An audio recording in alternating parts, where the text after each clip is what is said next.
Vinga, comencem. Sessió 2, Platón. Vamos. Vinga, people.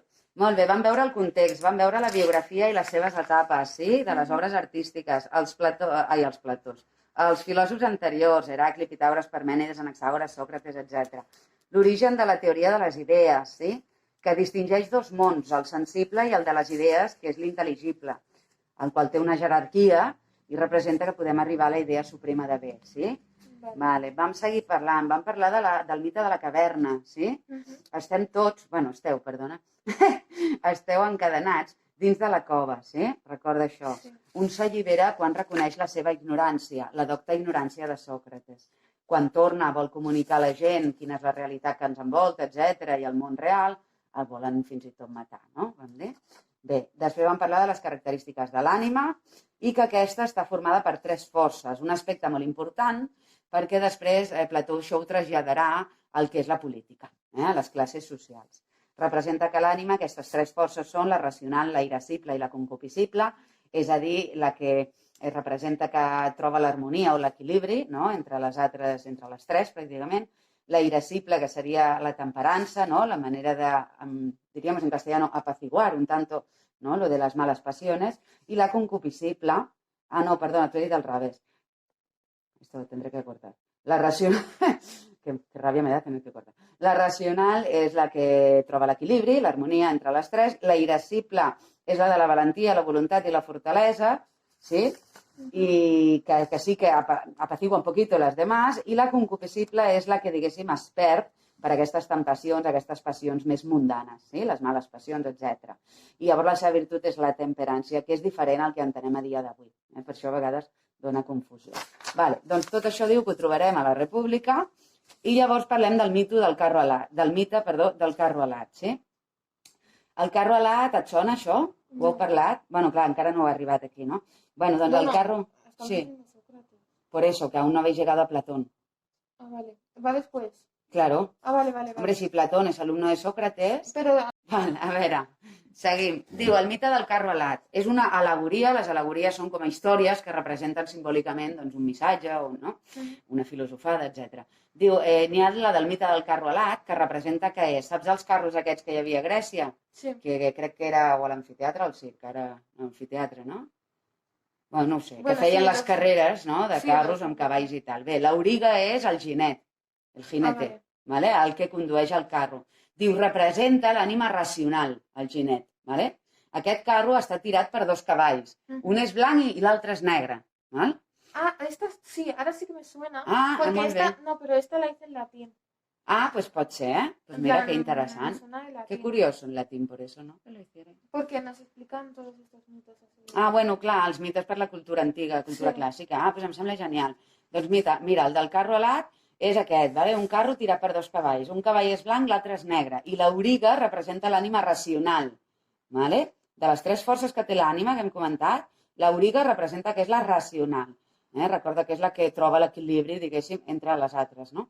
El cavall blanc, diu, representa l'ànima irascible, que és la part bona, diguéssim. I el cavall negre representa l'ànima concupiscible, que és aquella que ens condueix, diguéssim, a la caiguda de l'ànima. Sí, no sé por qué siempre hemos asociado como el blanco bueno, el negro malo. Sí, bueno, això té unes raons, no?, culturals, etc. Però a moltes cultures és diferent, Hi ha, no sé si són velatoris o enterraments, crec que és a Orient, on van de blanc. Ara no sé si és Japó o Xina, on van tots de blanc, no? Crec que en el Magreb, o zones del Magreb, el blau marí tirant a lila, diguéssim, aquell blau, allò també és com de luto, que se dice, no?, castellano, pels difunts, tot això, bueno, en fi. I, clar, és que els colors també són culturals. I aquí a Occident, normalment el blanc representa puresa, representa tal, i el negre, la foscor, l'obscuritat, etc. Vale? Però sí, això és curiós. Ara, és una qüestió cultural, Diu, el cavall blanc restant és la irascible, el cavall negre és la concupiscible, que representa la caiguda de l'ànima. El mite què és? Doncs que representa que el carro va tirant endavant, sí, amb els cavalls, i com el cavall negre és el concupiscible i es deixen portar per tentacions terrenals i males passions, etc., què passa? Que es desboca el cavall negre. Al desbocar-se, tot el carro, tot volca. Sí? El volcà vol dir que l'ànima ha caigut, que no hi ha cap harmonia entre les tres forces. Entens això? Vale. Quina és l'única manera, qui pot, d'aquests tres elements, els dos cavalls i l'auriga, tornar a posar el carro dret? Digue-m'ho tu. A ver, si yo pienso con lógica, Vale. yo creo que el hombre, porque el caballo en plan, ¿cómo va a levantar el carro? Muy bien, perfecto. Pues precisament és l'auriga, no? L'únic que pot tornar a aixecar el carro, tornar, no? A conduir, reconduir aquest carro. Sí? Això podria simbolitzar la vida, no? Tranquil·lament. Quants cops tu vivint, o t'hi trobaràs, perquè potser encara és d'hora, et trobes amb aquesta dicotomia, no? Amb aquests dos camins, diguéssim, paral·lels sobre el que t'agrada o el que has de fer. El que et convé i el que t'agradaria fer, no? Bé, doncs en aquesta disputa, diguéssim, és on trobem aquesta disputa de les tres parts de l'ànima, de les tres forces, ¿sí? ¿Tú crees que tu carro ha volcado alguna vez? Seguro, ¿Sí? seguro. ¿Y lo has reconducido tú? Claro, si no, no estaría aquí. Muy bien, perfecto. ¿Has visto a alguien volcar su carro? Uf, pues no lo sé. A lo mejor perder toda su vida, pues no sé, por un vicio, que esto ya lo hablamos también. Quizás sí. Piénsalo, pero se trata de eso. ¿Y hasta qué punto la parte racional está preparada o formada o capacitada o no para levantar ese carro? Ujú. En cambio, volcarlo es muy fácil, ¿sí o no? No sé. Pues representa esto, ¿eh? ¿Qué te sembla? Sí, A mí m'agrada entonces, aquesta idea, ¿eh? Sí, supuestamente lo que te he dicho antes de los colores del Sí, blanco, que sí, sí. supuestamente, bueno, se identifica como algo más Sí, positivo y lo otro como más negativo. sí, ¿Cómo sí. puede ser que lo negativo pese más que lo positivo? Que pese más, ¿a qué te refieres? Porque O también sea, tú me produce has dicho placer. que en el mito, Sí, pero lo negativo no significa que no te produzca placer. ya, pero ¿por qué pesa más eso y no puede pesar más lo otro? Pesaría más lo otro si no fuéramos, supongo, pues tan superficiales. Es decir, o tan tentativos. O la cuestión es que casi todo aquello que hace volcar el carro, si lo piensas, seguramente produce placer. Si no, no iríamos allí. La gente no creo que sea yonki porque quiere serlo. ¿Me entiendes? ¿Por qué pesa más lo negativo? Quizá por nuestra tradición cultural, quizá por... Estamos en lo mismo. ¿Tú crees que en cualquier cultura, en alguna de África, de alguna tribu, en alguna oriental o en alguna indígena de América, tú crees que todas las costumbres, hábitos o percepciones de estos aspectos son iguales? No. Y para ti aquí, en este mundo occidental en el que vives, las tentaciones son unas, pero a lo mejor en otras culturas son otras, claro. ¿Sí o no? Piénsalo. En la Europa esta progresista, ¿no? En la que hemos evolucionado, digamos, como cultura, se ve así, se ve así. Quizá por eso también Nietzsche es un nihilista, ¿vale? Pero también culpa a la tradición occidental y la religión y tal de ser nihilista, ¿vale? O sea, la religión es nihilista porque niega la vida, según Nietzsche. Pero es que Nietzsche está negando todos los valores anteriores. Entonces también es nihilista. Lo único que se considera que uno es positivo, otro es negativo. Según él, me refiero, según su filosofía. Pues estamos en eso. Yo siempre os pregunto cuando hablamos de ética si creéis que hay alguna cultura en el mundo en la que se vea bien que mates a tu hermano. Ni idea, pero creemos A lo mejor o sí. queremos creer que no, ¿no? Hombre, ya queremos que no, pero sí la hay. Nos gustaría creer que no y yo imagino que no, si no, de ética poca podemos encontrar como un concepto universal, ¿no? Y en realidad las religiones nacen de manera natural y hablan del bien y del mal. Más acertadas, menos, da igual, con un mejor uso por parte del hombre, da igual, pero no, por tanto tiene que haber algo innato o algo natural ya en nuestra especie en ese sentido. Por tanto, yo creo que no habrá ninguna cultura en el mundo en la que esté bien matar a tu hermano. ¿Vale? Matar por intereses propios hablamos, no porque se está muriendo y te lo pide, eso es otro rollo. ¿Vale? Bueno, no sé, pero sí. Entonces, todo esto se traslada a la política. Vamos a ver, dice, A Grècia era molt important l'areté. Areté és un concepte que vol dir virtut, aproximadament, sí? Es refereix a l'excel·lència, al mèrit, a allò que tinguis positiu, a allò bo positiu, sí? Sí, eso es verdad. Molt bé, perfecte. Qualitats innates, parlem de qualitats innates. És un do diví i una opinió vertadera. Diu, es tenia hereter perquè s'era fort en la guerra, poderós en la política, etc. I era propi de l'aristocràcia. Vale? Això, creguis o no, és una mica discriminatori. És com dir que la gent del poble, el vulgo, doncs no tenia ni mèrit, ni excel·lència, ni qualitats innates bones. Entenem això? Vull dir que també és una mica, bueno, perquè és la veu de l'aristocràcia. Ja vam parlar que tots els que parlen en aquell moment eren de classe alta. Per tant, però sí que és cert que potser també tenien hereter perquè tenien les possibilitats de poder anar a la guerra, de poder formar-se, de poder parlar i pagar els sofistes, no? Per exemple. Bueno, Pero lo del arete, ¿por qué se supone que es? l'areté és un concepte de la cultura grega. Tenir areté vol dir com, doncs això, haver-te d'alguna manera preparat per tenir bones virtuts, bones qualitats. I per ells era, doncs, ser fort, ser, com diríem, mañoso en la guerra, en tal, m'entens? Però clar, perquè era el context que era també. Les guerres de les que vam parlar, no? Mèdiques, les altres, pim, pam, i tal, pues representa que una persona que estava muy equipada, por decirlo así, ¿no? En ese sentido, pues tenía arete. Ahora entiendo mucho. ¿Vale? Ah, sí? Entens gràcies a això? Bueno, he entendido una cosa. Diu, dominar-se un mateix suposa conèixer-se a si mateix. Sócrates, no se sabe si esta frase es suya, pero creo que estaba en la entrada de algún, no sé si era la Academia de Platón o en algún sitio, la de conócete a ti mismo. La frase de conócete a ti mismo. Vale. ¿Te suena? Un poco, ¿no? Sí. Así de rasquis. Bueno, pues esta de conócete a ti mismo, claro, representa que yo siempre os lo digo, ¿no? Que antes de, yo qué sé, casaros, de tal, de lo que sea, conócete un poco, ¿no? Experimenta, equivócate, piérdete y te encuentras, ¿no? Todo eso, el conocerte a ti mismo te ayudará a tanto entender tu presente y tu futuro, ¿no? Ayudarte a superar problemas graves, ayudarte a gestionar las emociones, ayudarte a prevenir el dolor. Esto es muy importante. Ayudarte a, no sé, a sonreír cuando otros no podrían, ¿no? Por la situación.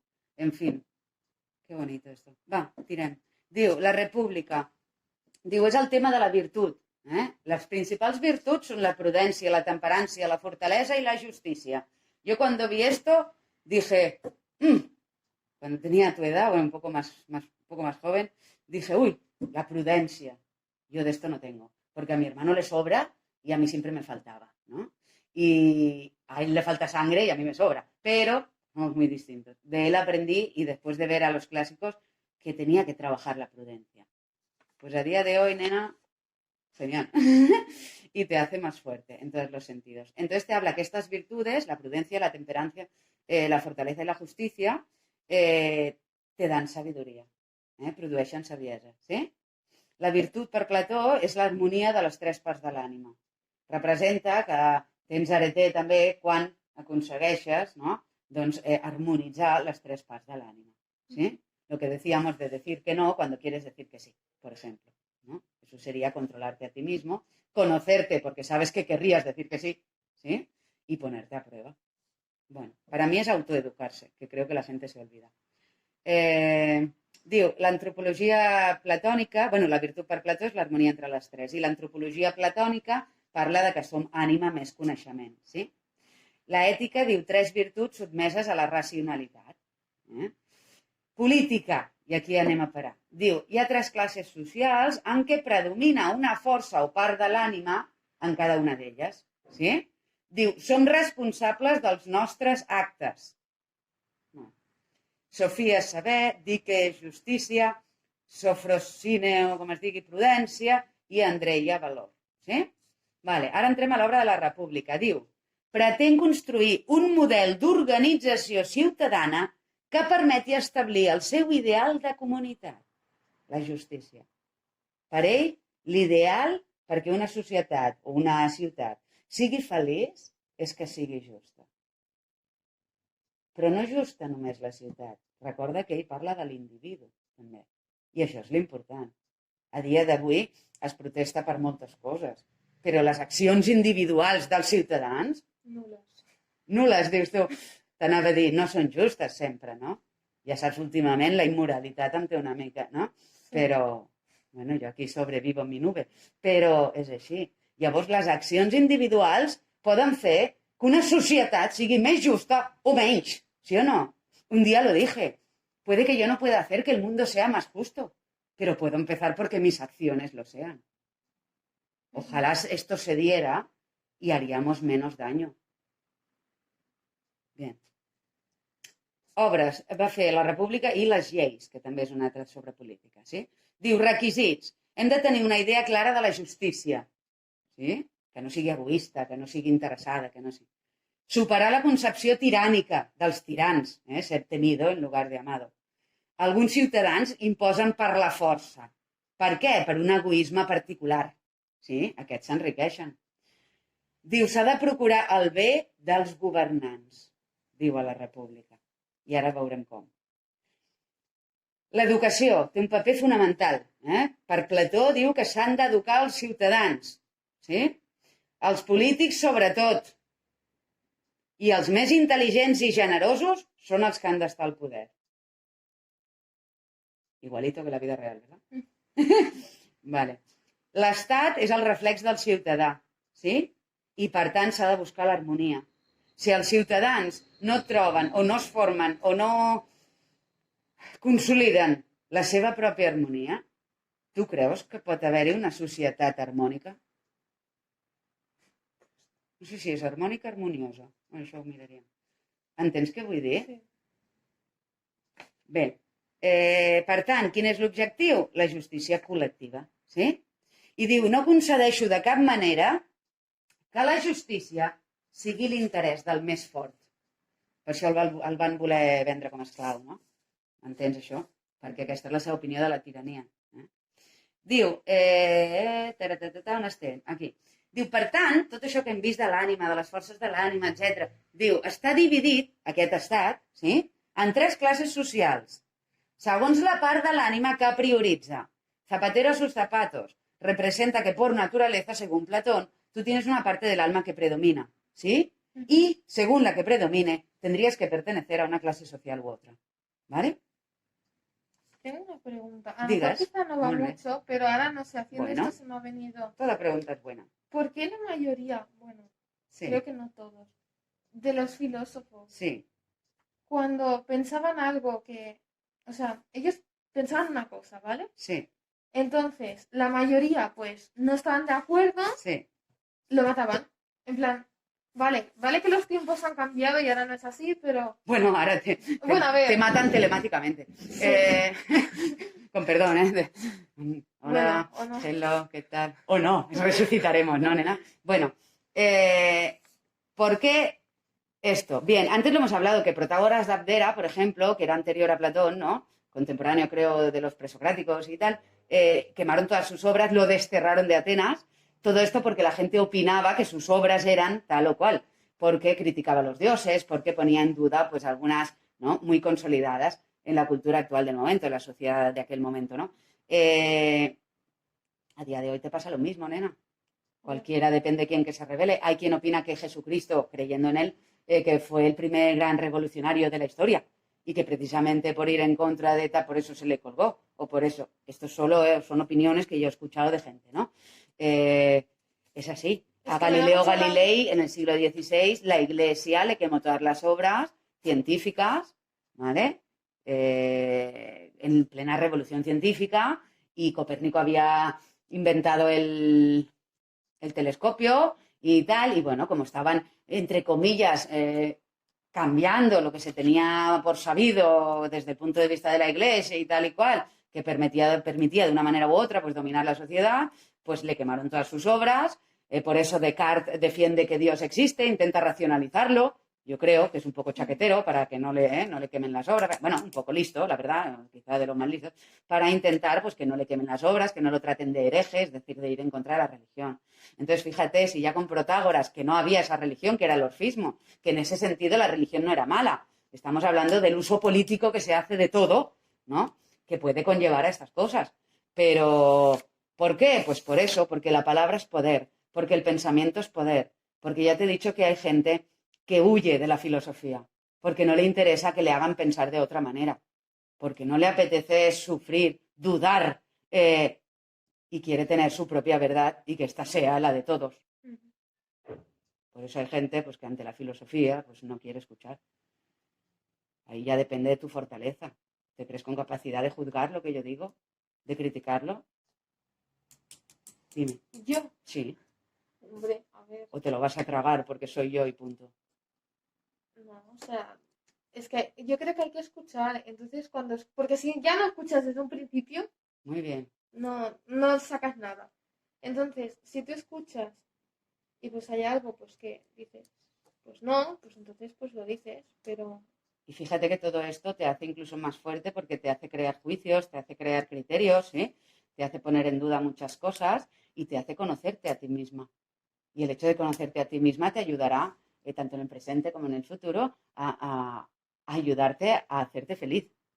Yo siempre he dicho desde pequeña que si uno quiere ser feliz, primero tiene que preguntarse cómo. Porque la felicidad no es un objetivo, es el medio. Esto es como el cine. Te dicen que el cine no es la película, es todo lo que hay detrás. Es el cómo se hace. Pues la felicidad es lo mismo. Y hay gente que por filosofar poco espera que la felicidad le llegue. Y a todo eso, ¿qué pasa? Que pasa el tiempo y pierde oportunidades de sentirse feliz. Mira, t'ha gustat? Sí. Bien, seguim, va, que hauríem d'acabar, que vindràs inèpic. Diu, per això, les 3 classes. El nivell superior representa que haurien de ser els governants, vale? Archontes, no sé, es diu així, suposo. Diu, racionalitat i reflexió són les seves característiques. No poden tenir béns materials. Esto lo suprimió, pusieron cláusulas luego, ¿no? Al revés, todo lo contrario. Però, segons Plató, no hauria de tenir béns materials. Hauria de tenir saber, generositat, altruisme, és a dir, no querer, no hacer las cosas por dinero. Idealisme, tenir molt clares les idees, ideals, per dir-ho d'alguna manera. Ser dialèctic, que domini la dialèctica, la comunicació, el diàleg, l'art de parir idees, no? I que ha assolit el món de les idees. Un no pot instaurar el bé en una ciutat si ell no l'ha conegut abans. Entenem això? Per tant, per poder ser governants, segons Plató, haurien de ser filòsofs rei. Vale? Diu, ha de ser elegit entre els guardians, que ara veurem qui són els guardians que protegeixen la ciutat. Sí? Les dones també poden regnar, també poden ser governants. Ole Platón, sacamos el sombrero. Vale? La seva característica principal és el logos, la paraula, la raó. Sí? I, per tant, aquest nivell superior serà, en principi, hauria de ser aquella persona en la que la força racional, l'ànima racional, predomina amb ella. Sí? Això vol dir que és capaç de distingir el just de l'injust. Sí? Per exemple, de distingir el bé del mal. I, per tant, si un, com a filòsof rei, coneix aquests conceptes, s'ha relacionat amb ells, llavors sí que els pot impartir, i els pot comunicar, i els pot divulgar. Si no ho ha fet, no. Vale? Això és l'opinió de Plató. 2, la segona classe social serien els guardians, filaques o alguna cosa així. Diu, defensar l'estat dels possibles atacs exteriors. Parlem dels exèrcits, no? Crec que hi ha algun país que no té exèrcit. Bueno, algun, n'hi haurà molts potser, no? Però jo no ho dic per qüestions econòmiques, sinó perquè, si t'hi fixes, és un tema bastant filosòfic, no? És a dir, vivim en una història evolutiva consolidada, no sé, formada per guerres principalment, ¿sí? Yo siempre he dicho que todos juegan al Risk, aquí con el planeta, ¿no? Las grandes potencias, etcétera, juegan al Risk, ¿vale? Bé, et planteges, i això són pensaments que em faig, ¿no? Algún país sense exèrcit, y entonces te viene alguien y te dice, sobre todo alguien que ya tiene cierta edad, ¿no? Y tal, y si nos atacan, ¿cómo nos defendemos? Bien, en la antigua Grecia o en algunas culturas, lo que era la gimnasia, la defensa personal, todas estas cosas se trabajaban desde pequeños. Y en principio, hay sitios, no sé sí, entonces, quizá sí que como no todo el mundo puede, pero ha habido culturas, en la griega, por ejemplo, y en muchas de Oriente, que las artes marciales se hacían desde pequeños, que se valoraba mucho el gimnasio, que a lo mejor pues se hacía, pues no sé, tipo esgrima, con alguna arma más básica, más tradicional. En la hora creativa de la India salen las lanzas y salen las cosas que usaban, ¿no? Antiguamente allí. Entonces siempre pero claro, formaba parte de la educación. No era un servicio político del... ¿Entiendes lo que te quiero decir? Y bueno, mi pregunta es esa, ¿no? Pero al fin ya es una pregunta, soy inocente tampoco, para plantearse el tema, ¿no? Un país sin ejército, ¿qué pasa? Cuando todos se dedican pues, a hacer guerra, la gran mayoría, ¿no? Que a día de hoy creíais que librabais, que tal, que cual, y mira cómo va el mundo. O sea... I per últim, la tercera classe social és el poble, que serien els camperols, els comerciants, els artesans, mantenir-se i mantenir les altres dues classes, això és el que han de fer. Vale? O sigui, el poble produeix per ell i per mantenir els guardians i els governants. Però, clar, això està bé si el governant no té riqueses, però si a sobre de mantenir-lo té més riqueses que ningú, doncs ja no té sentit. Entenem això? Bé, diu, és el fonament econòmic de la polis, de la ciutat. Recorda que polis és ciutat. I la seva virtut és la temperància. Sí? Recorda que són els que es deixen emportar també doncs, per les males passions, per tal, per qual. Per això, segons Plató, doncs, bueno, haurien d'estar on estan. Sí? I això correspon a l'ànima concupiscible. Per tant, hem vist nivell superior governants, ànima racional. Els guardians, ànima irascible. I el poble, ànima concupiscible. Sí? La plebe, no?, que se diria. Bé, i ja per acabar, diu règims polítics, l'última part de la república, és on apareix això, diu hi ha una relació entre els ciutadans i el règim, parla de la seva obsessió, no? Bueno, es mostra, es veu, la seva obsessió per la construcció d'una ciutat justa i feliç en la realitat, sí? Les paraules indiquen el camí, et diu, però no n'hi ha prou. Claro, de la paraula a l'acció, no? Molt bé. Diu, l'ànima no es posa en moviment sense el cos. Saps que hi ha tantes menes de caràcters humans com de règims polítics? Claro, si lo piensas. Diu, arrosseguem tothom. Tenim l'aristocràcia. Ai, falta una G. El règim més perfecte. Posa-li la G. Ah, vale. El règim, de rex regis, de regir, el règim més perfecte. Parla de l'educació i de l'altruisme. De l'educació i de l'altruisme. Diu, la intel·ligència permet establir l'equilibri entre les classes, però acaba corrompent-se. Sí? Parla de la timocràcia, predomina la classe militar. És opressora. Fixa't, aristocràcia, diu el règim perfecte, però segurament ell també és aristòcrata, sí? El que passa que parla de que es pot corrompre. Bé, la timocràcia, on predomina la classe militar, no? L'oligarquia, on manen els rics i el poble no té accés al poder. Diu que són acumuladors de tresors, que obliden l'únic tresor polític sobre aquesta S. Ai, nena, que no me dio tiempo el otro día. L'educació i la solidaritat. Sí? Manen els rics, o manen els militars, o manen els rics, o mana la classe alta, de moment. Sí? La democràcia, en canvi, diu, quan vencen els pobres. Diu, s'estén el poder per eleccions a tothom. En realitat la dona, em sembla, bueno, aquí segons Plató sí, però en la realitat la dona no votava ni res. Diu, és el més vell, en ve alta, de bellesa, dels sistemes. Ah, em falta una S. Nena, les presses. Vale. Diu, i és corrompuda pels oligarques que neguen l'educació al poble. Això diu Plató, i a finals de l'edat mitjana el 90% de la població espanyola era analfabeta, no sabia llegir ni escriure. A finals del segle XIX, el 75%, ganamos un 15%. Mi abuela nació en 1912, murió hace ya 20 años, no sabía leer y escribir. La mía le cuesta. A la tuya le cuesta, pero bueno, algo sabe, ¿no? O sea, la mía, leer lo que es en español, se puede leer tochos así.